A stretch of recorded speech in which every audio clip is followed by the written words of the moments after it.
from the greatest minds of science fiction, comedy,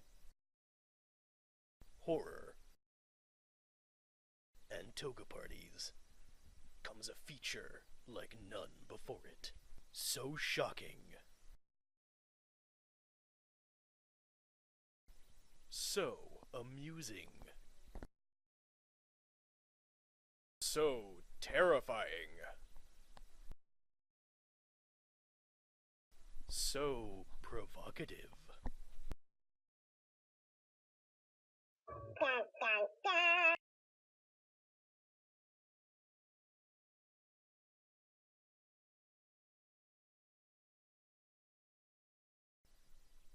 If my kids knew how to fish better, the whole tribe would be better off.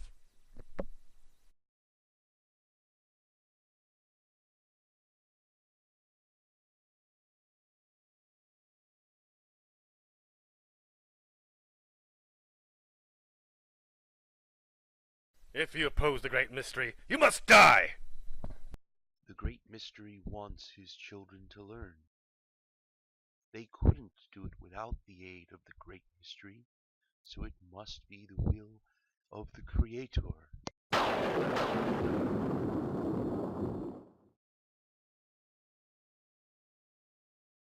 Why should our children learn to scare tigers with fire when the tigers are dead and gone? Don't be foolish. We don't teach tiger scaring to scare tigers. We teach it for the purpose of giving that courage which carries over into all the affairs of life. And death. Oh, and death. And which could never be replaced by such a base activity as bear killing. But anyway, you have to admit that times have changed. Couldn't you please try these other more up-to-date activities? Maybe they have some educational value after all. Piss off! If you had any real education, you would know that the essence of true education is timeless. To learn rhino scaring, it is quite helpful to have a real rhino.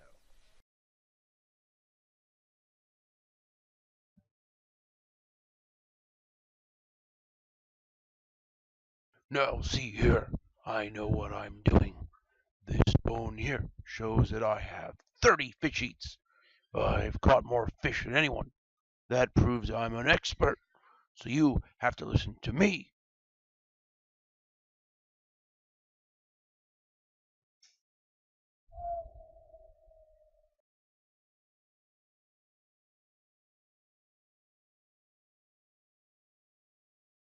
What would you like to learn today? We're supposed to be learning fish grabbing, aren't we? Well, not unless you want to. What do you really want to do? I want to leave school and go to work. Ah, but you have to go to school. Our compulsory education laws, you know. Who's going to decide if we pass into the next grade in June? Why, I am, of course.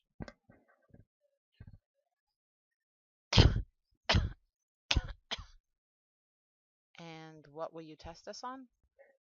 Why, fish grabbing, of course. Very well. I guess we'll learn fish grabbing. Very well indeed.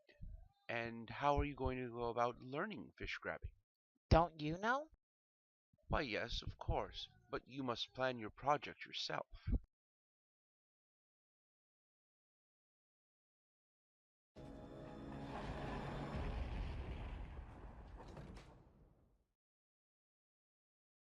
What were you doing? I was fish grabbing in the creek. No, we don't fish grab in the creek. Please, come, sit. We will grab fish in the classroom, not in the creek. But the creek is the only place that have fish. That's enough out of you.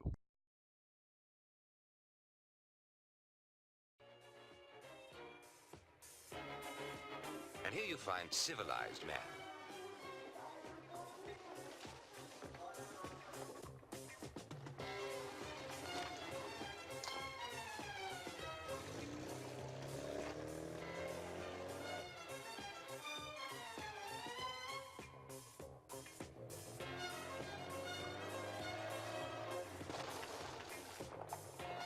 Civilized man refused to adapt himself to his environment. Instead, he adapted his environment to suit him. So he built cities, roads, vehicles, machinery, and he put out power lines to run his labor-saving devices. But somehow he didn't know when to stop. The more he improved his surroundings to make his life easier, the more complicated he made it. So now his children are sentenced to 10 to 15 years at school just to learn how to survive in this complex and hazardous habitat they were born into. And civilized man who refused to adapt himself to his natural surroundings... Hold on a minute. It seems to me that you've demonstrated a problem. We don't teach students what to think, but how to think. But instead of allowing them to explore their own interests, we force everyone to learn the same bloody material their parents learned and that their parents learned. And we justify it by saying it teaches fundamentals. Then, we wonder why our young people are ill-equipped to deal with challenges that are different from those of their forefathers. That's the problem, right? But what is your solution? Complaining about a problem without proposing a solution is called whining. What if we taught things they actually need to know? We don't know what they need to know tomorrow until tomorrow comes. That's why we teach them fundamentals. Sure, but it's reasonable that a medical doctor doesn't need to know the same things a plumber does, right? Okay. Okay, then it should make sense that while we acknowledge that in a changing world, we cannot teach the doctors of tomorrow what they will need to know tomorrow, because technology and medical understanding continues to grow even as we teach it in the classroom. Nor can we teach the plumbers what they will need to know because of the ever-changing nature of poop and stuff. But we can certainly let individual students follow their own interests and become experts in their own field of study, so that they have that much less to learn when they move to college and university. I don't know. It sounds like another fad in education to me. You led No Child Left Behind, right?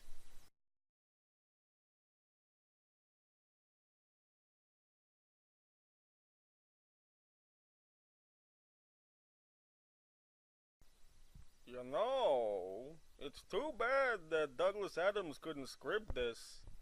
Robert Zemeckis could direct, and Monty Python could act in it. It would be great.